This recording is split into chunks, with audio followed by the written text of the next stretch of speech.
Welcome to You Decide. I'm your host, Errol Lewis. On December 22nd, 1984, Bernhard Goetz, a loner, a man who lived on 14th Street in Manhattan, shot 4 black teenagers at point-blank range inside a New York City subway car. He grievously wounded them. He slipped then into the subway tunnels. He escaped. He set off a national and even international manhunt, hid out for a number of days, and then turned himself in. But from the moment he pulled the trigger, the public was involved in an intense debate about crime and fear and race and justice. And it continues not only in New York, but all across the country to this day. It was an intriguing incident in its own right, but it really ended up being a pivotal part of a big national conversation, the impact of which is still being felt.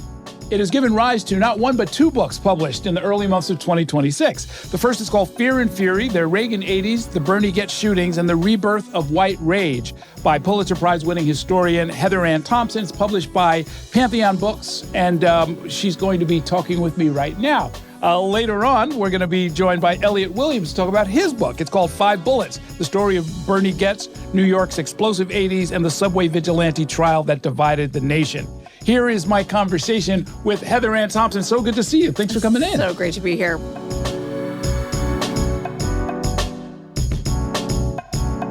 And you decided to write about this. Why? I mean, I lived through this. You were very kind and cited some of my reporting from the time I was a young reporter when all of this was going down in 1984. But what's so pivotal about this? Why did you focus on this case? Well, because of the moment we're in. You know, I'm a historian. So anytime I look around the current day and I think to myself, how in the world did we get to this moment? And the moment that I was really wondering about really begins when it's clear that Trump is going to win a second term.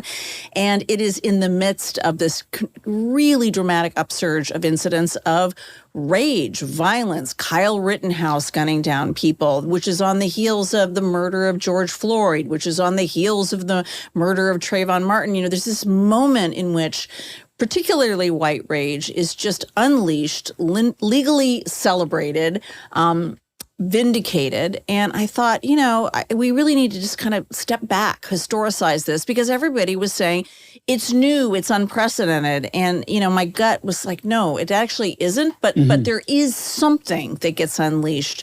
And when was that? And I too remembered this event, and I remember at the time being struck by how this is a changing day, but we needed some distance from it to really locate it as such. You know, there's the case not that long ago of Jordan Neely, a man who a homeless man who was in mental distress, who was killed by essentially a vigilante on the subway, who then was really not even prosecuted, I should say he was certainly not acquitted.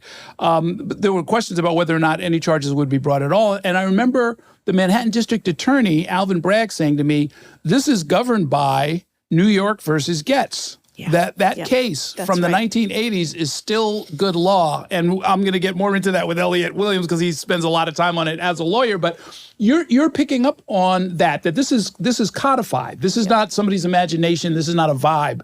This is a case that then leads to a notion that's culturally approved, legally codified, that if you are sufficiently scared of Black people in particular, you can pull out a gun and you can shoot and you can kill, and you will either be acquitted or not prosecuted at all. That's right. And I think we needed to go back to that moment when not only is this happening in ways that the media is just glomming onto and selling, curating really for the public, but also to look at how did it then become codified in law and everything afterwards. I mean, for example, the NRA, which prior to the Getz case is really located more in the South and then West, it's more about, you know, sportsmanship and hunting, sees the Getz case and says, you know, we got to help fund this guy's legal defense.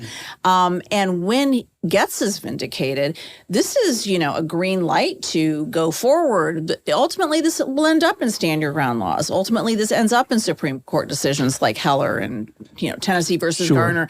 So the legal connections are clear. What was not so clear, I think, was the way in which we were as a nation really that the message of rage being okay was a culturally curated phenomenon, deeply connected to the rise, the meanwhile rise, the simultaneous rise of the misinformation conservative media.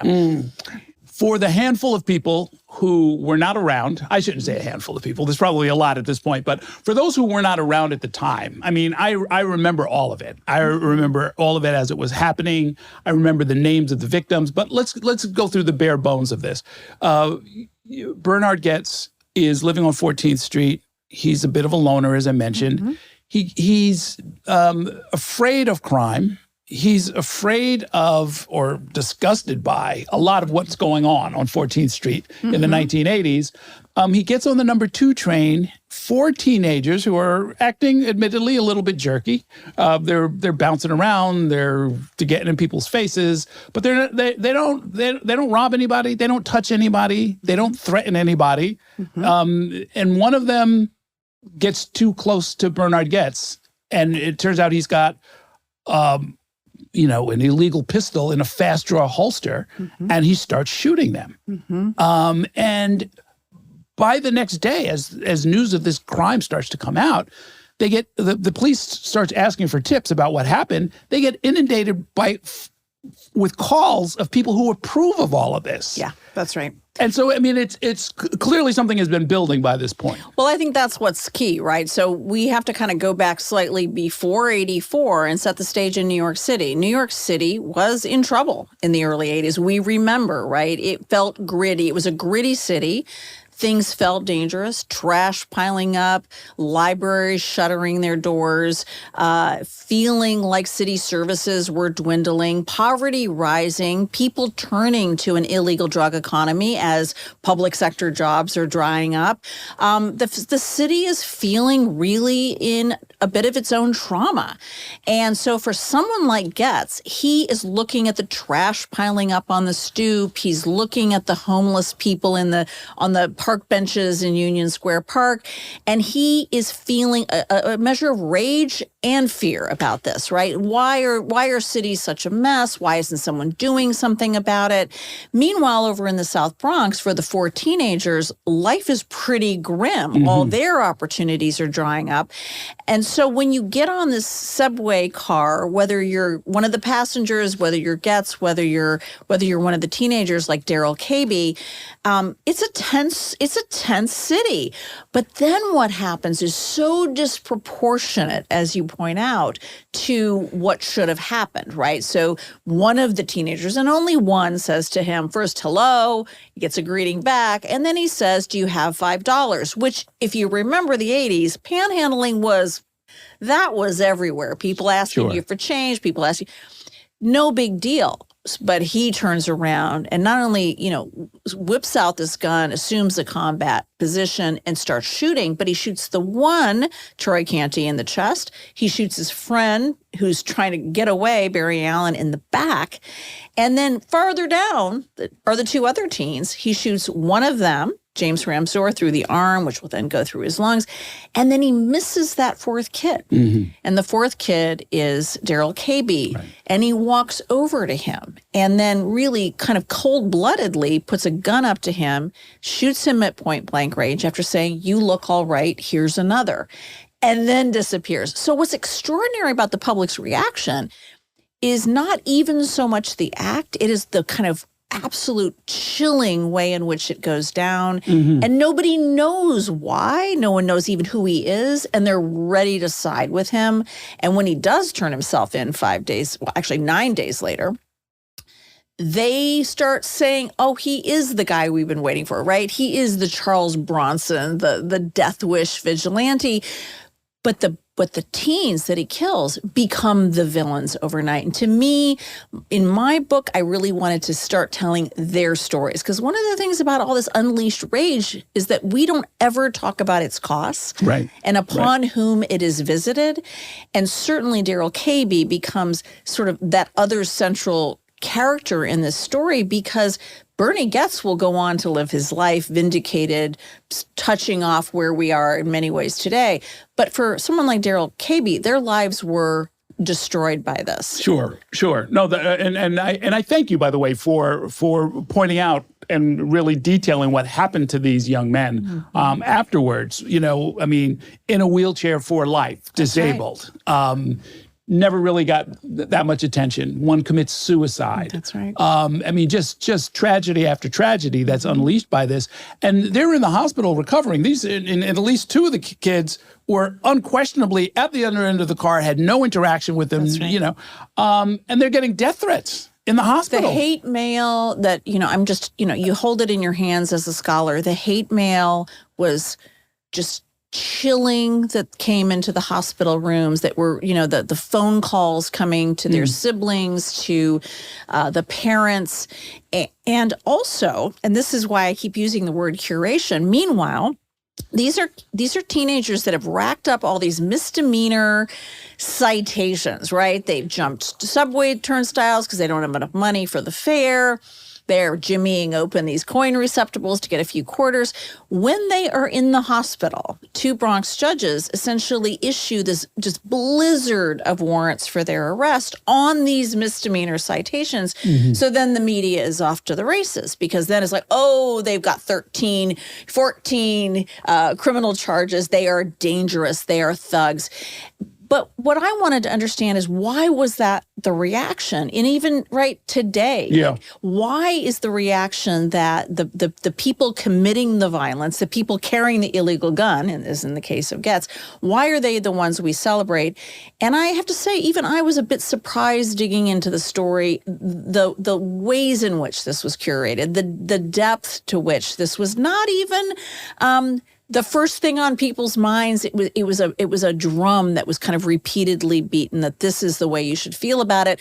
While meanwhile in New York City, something else really important is going on that mattered more to the people at the top, which is, we are going to start putting wealth in the hands of the wealthiest people. Mm-hmm, mm-hmm. But don't look at this, right? The shiny ball is actually over here. Hate your neighbor, hate the person worse off than you, as New York becomes one of the most economically unequal cities in the country. Right. And you paint in a broad way, but then you get into the specifics of it. Specific programs that are dialed back, specific cuts to different paths out of poverty, doors out of poverty that are being slammed shut, even as all of this is going on. I hadn't seen the CETA program referenced in I don't know how many years, but it was one of the Great Society programs that was a job training program. And I remember it. I don't know if you did, but I remember coming out of my high school in Detroit, my inner city high school, my friends, that's how people got jobs. It was like work study if you weren't in college, basically. But then they'd hire you out. You get hired for the summer by Ford Motor Company, and then it would be a path to have gone. Just eliminated under Reagan. Yeah. And and one of many. That's just one example, but. So there were fewer things that people could do if you were growing up in the South Bronx and needed a job. People are they're breaking into video games and trying to get a few quarters here and there, or panhandling on the subway, and it turns into this.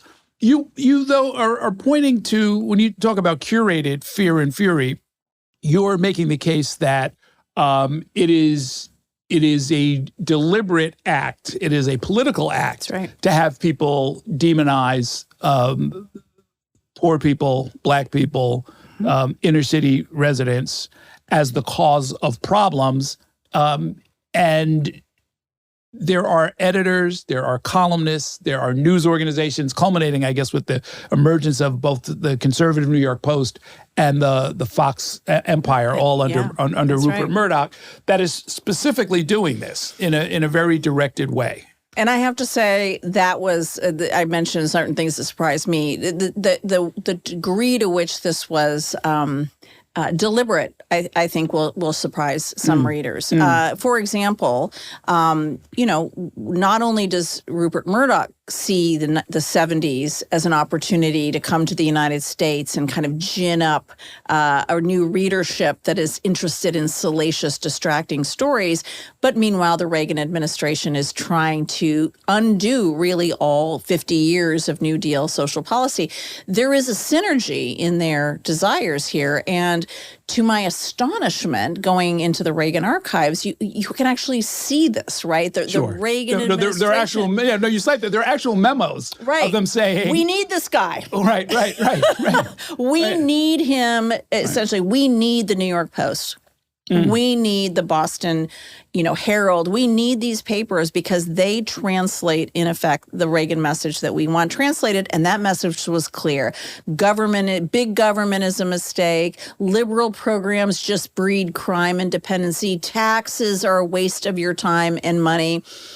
And the thing is, it's beautifully effective because people were, in fact, feeling economically dislocated. And certainly white folks were feeling a little under siege that, we might have to share some of these New Deal spoils and goodies. We might have to actually now worry about questions of racial inequality.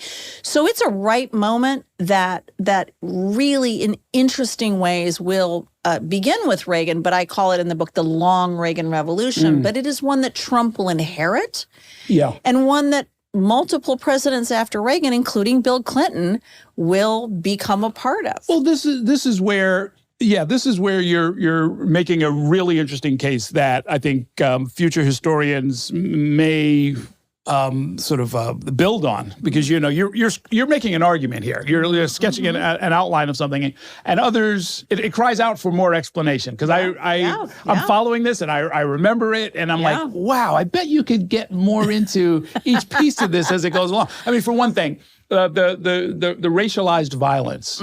It's not just directed at black folk, right? You mentioned the case of Vincent Chin, which is a name almost forgotten to history. I bet few of my listeners even know who I'm talking about when I say that, but that was from your neck of the woods, right? That's right. That was the Detroit story, a very similar moment where you have all this fear of Japanese auto competition being really ginned up among particularly white auto workers in Detroit. And on one fateful night, Chinese American auto worker gets beaten to death by two white auto workers. They just assume he's Japanese. But this is a perfect example of this kind of creating of conflict on the ground, when meanwhile, of course, the big three are globalizing, slashing benefits, getting their profits where they needed to, and these guys also were legally vindicated. So the Getz story, it's not the only story, but it's a really interesting ground zero story in the same way that New York is a ground zero story, right? It's the same characters. It's the Giuliani, the Trump, but you're right. It is happening everywhere in this time period. Right. And we then see going into the 2000s, much of the same thing. And the vigilante violence that you're talking about, that, again, codified in law, finds its expression in the stand your ground laws in Florida, leading to the killing of Trayvon Martin. And you say there are 38 states now that have stand your ground laws? And then it just spreads like wildfire. And similar cases, and perhaps Elliot can talk more about this, but similar cases play out at the Supreme Court level. And what is the common thread? The common thread is you don't need to rely on the government. Individuals can handle this themselves. They actually are legally able now and should perhaps, depending on who you're listening to, protect themselves. And I will just say, just as an aside, there are reverberations of this even in law enforcement. I don't particularly talk about that in the book, but there's no question that this idea that you as an individual police officer, you as an individual member of ICE, if you feel threatened, right, this is a cultural shift that you don't even need to worry about broader institutional protocols. It's enough that you feel threatened. Right. And so this is a changing moment, not just for citizen violence, but I think for state violence more generally. There. In fact, you cite the Supreme Court case that kind of is intended to put limits on what police can do as far as when they can use deadly violence, and instead it ends up sort of creating this, for lack of a better word, Wild West attitude where cops from top to bottom, coast to coast, from ICE to the local sheriff, all know that they have to say, I felt like my life was in danger. I thought somebody was going to do something dangerous. And, it was my perception. And then that's good enough. Yeah, that's your ticket out of jail. The Getz case stands for, and it's so hard to believe that this is still good law, but there's a subjective and objective test. So first there's a subjective test. What have you endured in your life? How do you feel about violence? What do you think is a threat? What do you think is not a threat? Allowing all kinds of, really fact-free biases to sort of have legal standing. And then that gets harnessed to, well, what would a reasonable person who believes what you believe have done in this situation? And a jury found that in this case, Bernhard Goetz, who had his experiences, and they are many, and you do a great job of getting into his biography. He was a scared white guy who had a gun. But I have to say, and this is so interesting because this is where the sort of legal history and the history of law and what law could have been marshaled in this case and how it was marshaled. That's a very important piece of this story. But what stunned me about it, we walk through the trial pretty carefully, is every bit of the evidence that this jury sees. Every bit of the evidence is so overwhelmingly in favor of a guilty verdict on the most serious charges, including attempted murder. So that's A. B, there is such leeway in this trial. It is theater. I mean, there is a recreation of the trial that is just shocking in its racialization and in it and its mythology. It plays out a whole event that never even happened, and the jury is witness to that. And then, of course, Goetz himself, who offers a chilling blow-by-blow description of what actually happened that corroborates the eyewitness accounts of what happened. And essentially, the attorney, Barry Slotnick, who is brilliant, I would say, if I ever have if I ever end up in trouble, I really want a lawyer like that because, up is down and down is up. But he persuades people that it never happened, right? That the videotape, that Goetz wished that he would have done those things in his fugue state, but it never happened. And to me, that was so interesting because it was really the origin story, again, of jump forward to Minneapolis. We can look at what happens to someone like Alex Preddy, and we're told that's not what happened. Right. You didn't just see what happened. Right. And so eventually that becomes so ubiquitous in our society that nobody is safe, even to the extent to which this begins as a deeply racialized story. At the end of the day, if that's law, and if the jury can disregard the preponderance of the evidence, then we are all in trouble. You make the case that it requires constant curation and ever amping up of fear and resentment. That's right. And fact distortion and so forth. And I think we're seeing that, frankly, in the Trump administration where, they just resort to just flat out inventing things, right? Saying well, she hit him with the car, in the case of Renee Good. We all look at the video. It's like, she didn't hit him with the car at all. She aimed the car at him. No, she was driving away. She came there to cause trouble. She had just dropped off her child and there's dolls in the car, right? I mean, this is not, the fact that it requires that much, the fact that it requires that all the time, or else the people that they're aiming this at, say white working class voters who have been harmed economically, start straying to Bernie Sanders, start voting for Barack Obama, start going in all kinds of directions. And they do over and over again. They do. I mean, that suggests to me that if you have to work that hard to try and convince people that up is down, sooner or later, truth is going to win. One can hope. There is kind of two dueling arguments, I think, at the core of my work throughout, which is, on the one hand, white rage, white racism is in the DNA of this country. It is foundational. It never goes away. Everything from, lynching to discrimination at the job site, it never goes away. But there are moments, right? There are moments when the rule of law is meant to have some merit. There are moments when solidarities across racial lines do raise real possibilities for the society. And so to me, it's both. It is on the one hand a very depressing story about how easy this was to curate. And on the other hand, I think we have to really take seriously that when Obama wins in the middle of this long Reagan revolution, and when the Occupy Wall Street movement happens, and when Black Lives happens, it is a scary moment to those who had managed to really recreate the Gilded Age. Well, that's what I mean. Is that like they'd spent all of this time from 1984 all the way up to 2020, trying to fool people, trying to scare people, getting all of these laws on the books, upsurge in vigilante violence. And then all of a sudden, the largest outbreak of political demonstrations in U.S. history happens right in front of them. That's right. And people, including in conservative legislatures, I wrote an article about this. Yeah. Places like North Carolina, all of a sudden, they're pulling stuff off the shelf that they hadn't considered, dialing back police powers, getting rid of offensive Confederate markers, all kinds of different things. Then it was time to double down, and this is where the veil gets lifted. This is where, by this time, Rupert Murdoch's media empire is so powerful, and there's been a deregulation of the cable industry.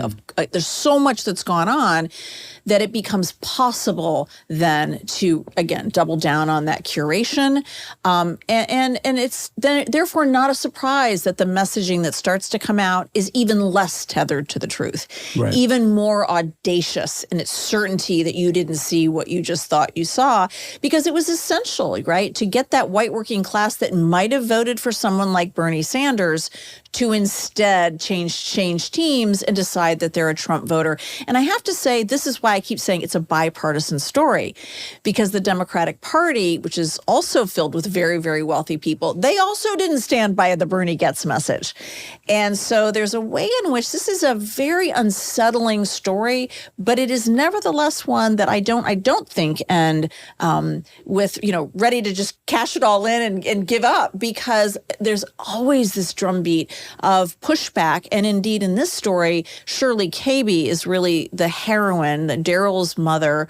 She never gives up. She has the least power of anybody in this story, and just relentlessly pushes, as she, kept saying, because she couldn't abide by the idea that an entire city could just villainize her son for something he never did. And, we're reminded of those moments. So to me, it was really important that despite all this, we hold on to that, and not hold on to Getz at the end of it.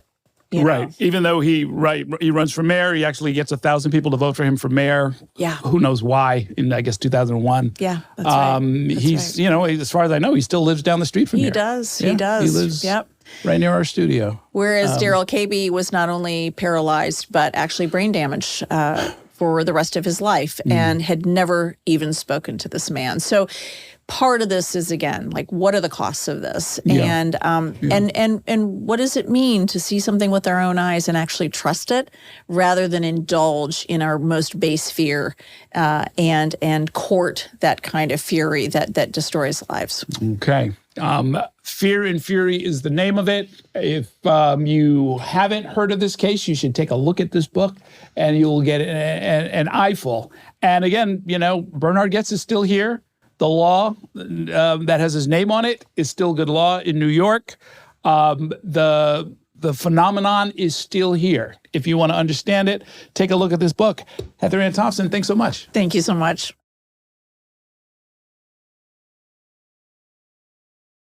Okay, the second book, 5 Bullets. They came out at the same time, basically. There was Fear and Fury. There's 5 Bullets. The Story of Bernie Getz, New York's explosive 80s, and the subway vigilante trial that divided the nation. It's by Elliot Williams. It is published by Penguin Press. Williams is a CNN legal analyst. I'm sure you've seen him on television. We got to know each other in the green room because we'd be talking about the same events. I'd be talking about the political side. He'd have the legal analysis. He is a Brooklyn-born son of Jamaican immigrants, and he is with me to talk about the incident and about this very, very fine book. Welcome to the podcast. Great to see you. Long-time listener, first-time caller. Very exciting to be here. Very good, very good. You narrated the audiobook version. I tend to do this, wherever I am, so I'll use the audiobook also. You had a lot of fun doing this. It comes through in the audio version. I had a lot of fun. I mean, it's serious subject matter, and I tried to treat some of the content in it seriously, of course. For instance, mentioning that one of the sources, Bernhard Goetz's attorney, Mark Baker, died during the course of, and I had to think of what is the tone I wish to use when reading that. But no, I had a lot of fun with it. And quite frankly, it was written in my voice. The book was quite literally written in my voice, and it was enjoyable to get to be the one to read it. Yeah, and you have a lot of fun with the legal analysis because it's really wonderful. It is a great and accessible commentary on how the court system works in general and how it played out in this particular case. The system it succeeds at times, it fails at times, but you explain kind of where the weak points are. With a certain loyalty to the truth that, look, this is the system we have. And it's actually not that bad of a system when you start thinking of the alternatives. It's just that there are people involved and they try and take liberties and there are shortcuts and there are problems and roadblocks all along the way. What made you decide to focus on this case? I grew up with this case, Errol.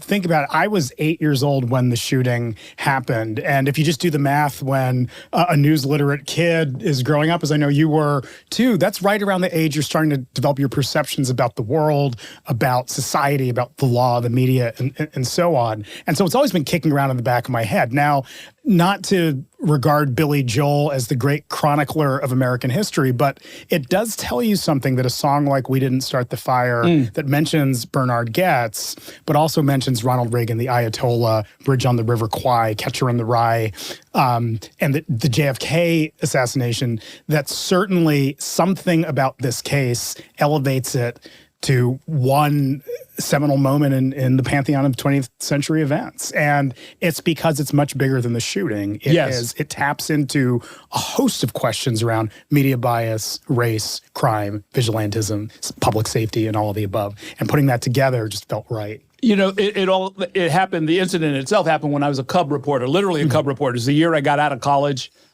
first newspaper job, and, talk about we didn't start the fire. I was working at a community tabloid, and you'd start a little fire here, a little brush fire here, and try and get something going. And then this turned into a conflagration. This was the biggest story anybody had ever heard of.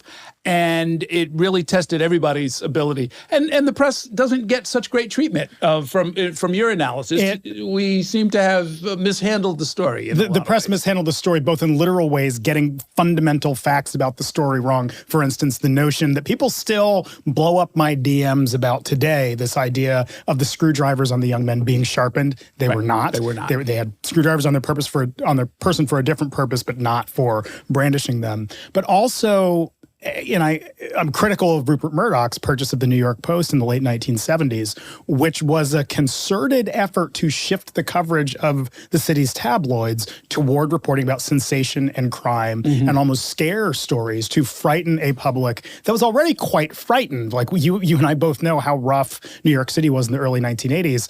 Well, the media didn't help that at all. And I would urge viewers to notice that if they think the media makes them angry or scared today, then you've seen nothing if you don't know 1984's newspapers. Well, so there's this element of fear.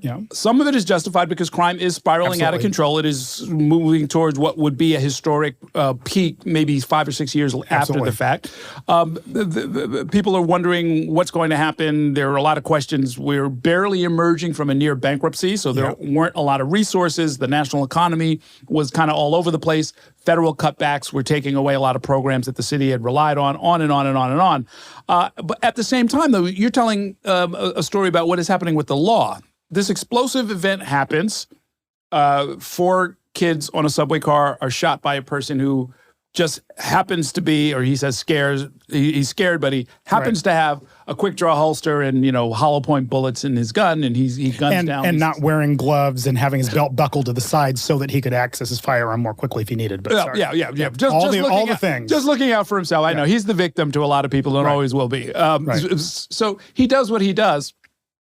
What is the state of the law? Because it sets off an international conversation that continues to this day. New York versus Getz is still good law in New York. What is the state of the law in New York when it comes to your ability to legally use deadly force to protect yourself based on your perception, however erroneous it might be, that you're about to get harmed? You mean back in 1984 or today? Well, let's pick it up where it was and where it is now. So it wasn't defined. The statute simply says reasonable, right? If one reasonably fears that he's about to be mugged or be the victim of a robbery, he may use deadly force to defend himself. Now, it's something I go into a little bit, and not a lot of the book is, far less of the book is law than I would have thought when I set out to write it as a lawyer. But, in the law portions of the book, I do get through this a little bit. It goes all the way up to the highest court in New York State, which ultimately decides it's both subjective and objective. The subjective question that a court has to consider is my fear sincere? Is the defendant's fear sincere? Like, does he actually feel afraid? Grafted onto also an objective standard. Is this defendant's fear what other people would be expected to fear in the same circumstances? If you're confused, you ought to be, because it's a very convoluted grafting of abstract concepts onto each other, subjectivity and objectivity, just in deciding whether it was okay to use lethal force to neutralize an imminent robbery. Should a judge, or perhaps even the better place would be the legislature, maybe try and clarify this for New York? The courts have, and it's not an outlier among states. There are a bunch of states that have that sort of dual standard or that hybrid standard. Yes. The issue is just that our system, and this is where I say it's an imperfect system, but sort of the best one we have, relies on ordinary people to try to interpret law when they're alone in that jury room. It's complex. Here's how it has played out in the last few years. A bodega clerk named Jose Alba has a man come and sort of grab him and try and yell at him because the clerk allegedly disrespected somebody who was close to this defendant. He takes a knife and he stabs the man to death. Right. The Manhattan District Attorney finds that under the New York under the Getz test, he cannot imagine being able to prosecute this person, and he springs him, and still gets a lot of heat for even locking him up for a day while they tried to figure out what had happened in this case. Right, and that's in large part because of the subjective portion of that. Of course, he was frightened in that moment, and because he felt threatened, he could use that force. But it's complicated, and again, it's all, even though I use these terms subjective and objective, look, at the end of the day, it's fundamentally subjective. People are having to assess other people's thoughts and actions in a way that in the abstract seems perfectly fine, Errol, but in reality, it's very hard for 12 ordinary people and one ordinary judge to try to make sense of. Well, and I mean, look, when they say what's reasonable, that strikes me as okay, that's going to go to the jury, right? And they'll figure out what's reasonable. Like everybody else who has looked at this case, and certainly those of us who were living in New York at the time, the racial component, meaning anti-Black hostility and rage and propensity for violence runs through the trial. Even though in a courthouse, as you point out in the book, it's not really supposed to be at play. Right. And people, as we do in America, go through all kinds of gymnastics to try and act like they're not seeing what's right in front of them. Including the jurors who refuse to acknowledge, or pardon me, that's not a fair thing to say, who would say and have said across decades that they did not factor race in, or race wasn't kicking around their brains when they adjudicated the case. And I just think that's nonsense. That's not to say that they didn't do their best. They didn't even maybe they probably did a good job under the system. However, to say that, for instance, if the races of these individuals were switched, society would not regard this case differently is ludicrous. And you know that, and I know that. Simply, if you heard in the abstract that a middle-aged middle-aged black man shot 4 rowdy white teenagers on the subway without the benefit of any information, as that is what happened for the first 9 days of the Bernhard Goetz case. It is hard to see people heralding this black man as a hero, and all of that pervaded every aspect of the trial. Now, one of the more enlightening things I found was in a conversation for the book, 5 Bullets, with Curtis Sliwa, who really wasn't shy about conveying to me that, look, we were trying to stoke the racial, he didn't use those words exactly, of course, but using the words to me, I wanted the jury to see, he was a part of the trial team, or a consultant in effect. We wanted the jury to feel what Bernhard Goetz felt that day. That's why we needed them to see models of these black guys, photos of these black guys. One of the more outrageous stunts. In fact, I mean, look, you're very kind to Judge Crane, the judge in the trial. But he allowed some outrageous abuses to take place. And I there's one actually you still have a lingering question about, even after your fine book. I want you to clarify for me. But one of them was having photos of the victims. These are the victims. I mean, Barry Slotnick, who's defending Bernhard Goetz, gets up and tells the jury up front, I'm going to reverse basically all of this. He says this in the opening statement. We're going to convict these kids.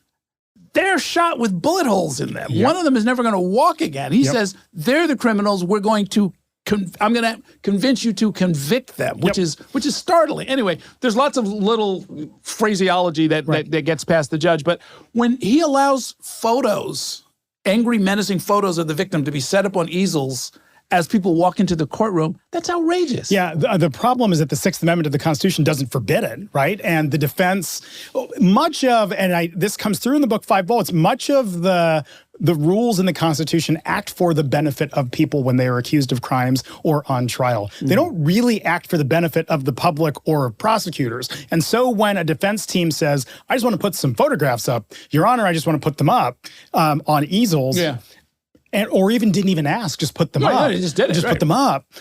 There's nothing legally that prohibits it. Now, really, and Gregory Waples, the prosecutor, said this to me, I admired Justice Crane. However, the place where I feel like he slipped up was constantly letting the defense wear him down and just get away with stuff that, yes, he wanted to create a fair trial for Bernhard Goetz, but probably let them get away with far more than he should have. Yeah, no, some of that really, like I said, just truly outrageous. The one that really sort of takes it over the top is the field trip where they go to sort of a mock-up of a subway car so that the jurors can see exactly what it felt like. They're jurors. They're from New York. They all rode the subway. There was absolutely no reason for this. Absolutely no reason. Again, it's not legally prohibited, but there was no reason for it whatsoever. Now, it's not uncommon for jurors to go to, whether it's the scene of a crime or a subway car or whatever else, just like inspecting evidence. If somebody uses a gun in a crime, it'll be in a little baggie and the jury can pass it around. The judge did not have to allow this. And this is exactly what I say in the book, that, well, there's no reason not to. And Waples, the prosecutor, didn't really have a basis for objecting to it. He just said, Your Honor, this isn't useful to the trial, but there's no reason to go on a class field trip. And more to the point, even if it wasn't, quote unquote, prejudicial in the eyes of the law, what happened when they get there is there's spectators and onlookers and rubberneckers and flashbulbs in the public, and it turned into a circus at a trial that was already infiltrated and infected by media presence and public outrage. And allowed the taking of the pictures of some of the jurors who then start getting contacted by the outside world. I mean, he just completely lost control of the trial. Right.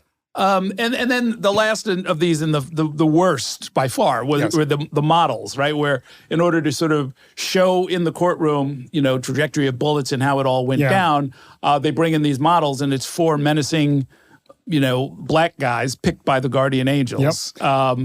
Specifically, as Curtis Sliwa acknowledges to you, to look threatening. And he told them to look mean and threatening and to the words, and the judge lets this go on for a while. To I fornicate the jury. That's the words that Curtis Sliwa used. Now, this is where I was harshest on Justice Crane, as you remember, for the book, because it's not just allowing the defense to do something that the law didn't prohibit. It was just, there was literally no basis for it whatsoever. And when you consider that, number one, it was, like you said, Errol, it was a ballistics demonstration. We're trying to figure out how fast bullets are flying, what angles they're entering bodies.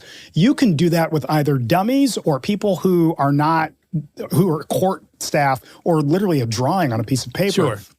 The idea that it had to be live models was ridiculous, number one. Number two, the person they had stand in for Bernhard Goetz is this overweight, disgraced, not retired, kicked out NYPD officer who looks nothing like Bernhard Goetz beyond the fact that he's a white man. So what happened in court is you have these four thuggy black dudes in tank tops and jeans and dirty, pulling and jostling this white guy who looks nothing like Bernhard Goetz. Right. It eventually just went off the rails, and the judge stopped it and agreed not to allow such demonstrations for the rest of trial. But it was such a boneheaded failure on the part of the court in the guise of just letting the defense. Amazing. Yeah, it was terrible. Amazing. One of the victims, James Ramseur, who had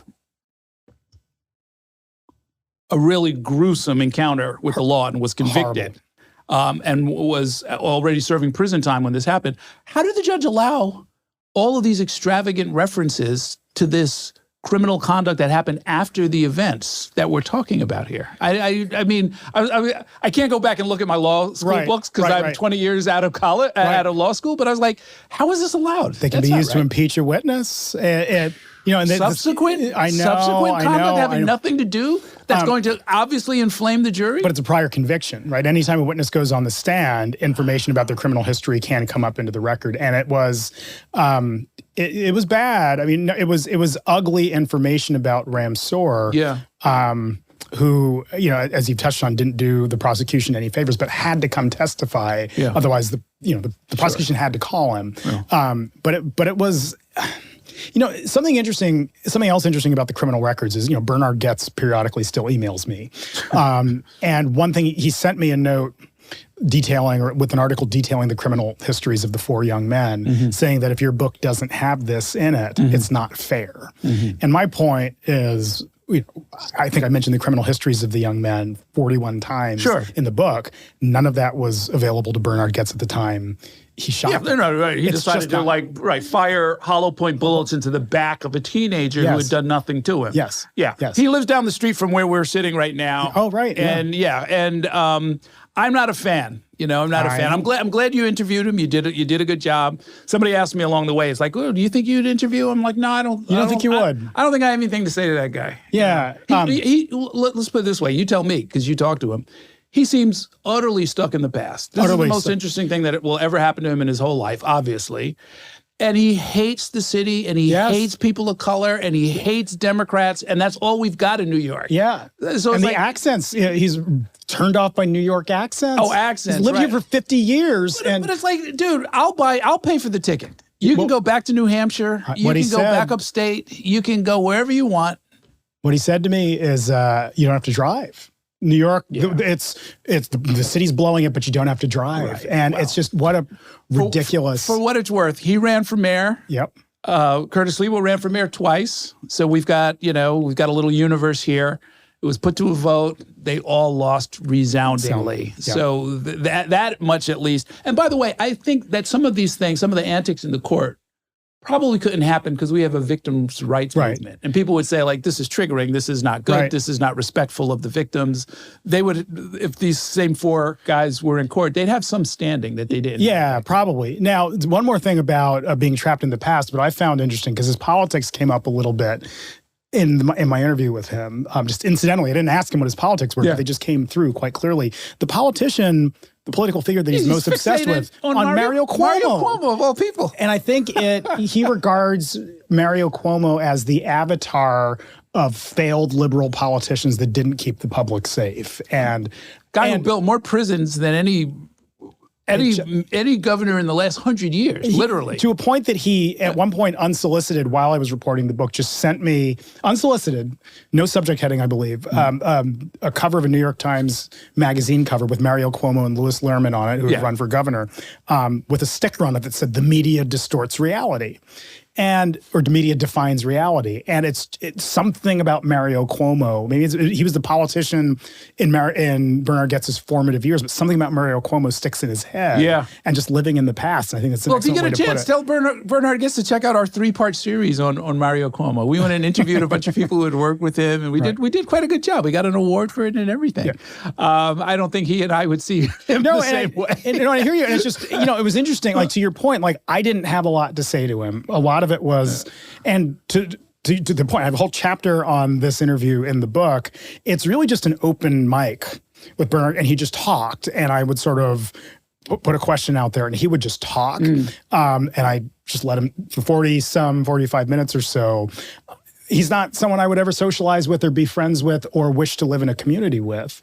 But it sounds like he didn't learn one thing. No, from the day that he shot those kids until today. Not one thing in his thinking history. I would go further than that. It's not even not learned one thing, because I would have even made almost grace and allowance for someone to say, I was scared, I felt threatened.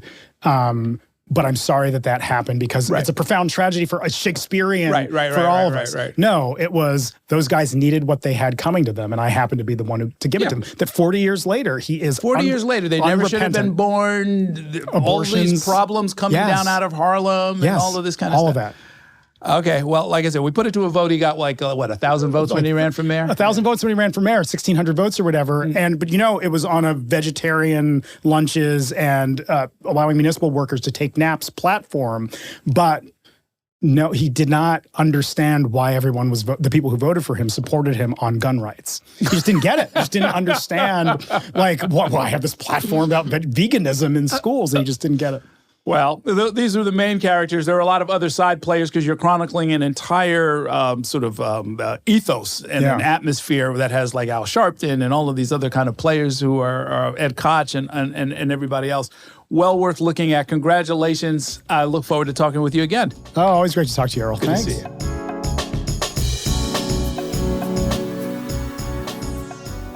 If you want to keep up with what's happening in New York politics and hear more conversations with the people shaping the future of New York and beyond, subscribe to our channel. And let Spectrum News be your resource for balanced, in-depth political coverage, elections, and issues that matter to you.